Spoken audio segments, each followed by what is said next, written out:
One of my resolutions this year is to go on more nature walks and hikes. So today, we're finally crossing the first one off the list, the Coquitlam Crunch Trail.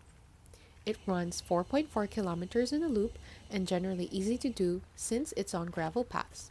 But the most difficult and notable thing about it are the 474 step flights of stairs, which we can already spot from the start of the trail. It runs along the continuous gravel path, and though steep, has curved areas and some wide steps so it's more manageable. There's also indicators of how many steps you've done so far and encouragements so you'll barely notice that you're already halfway through. It has an elevation of 242 meters.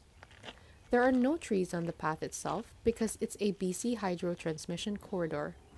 It's mostly shrubs, so there's not a lot of shade from the sun, but that's okay because then we get to have a really bright and clear view of the sky and the mountains, like from this view deck midway through.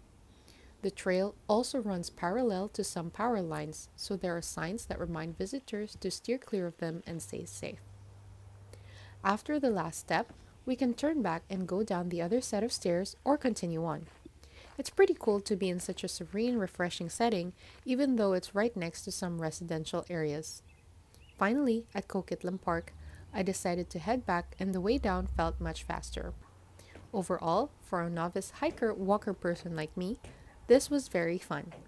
It's easy to recover from the stairs, and I like that it just goes in a loop, and it was barely noticeable that an hour had already passed. And so, if you ever find yourself in this area, then the Crunch Trail is one for the books. Thank you so much for coming along today. Where should we walk next?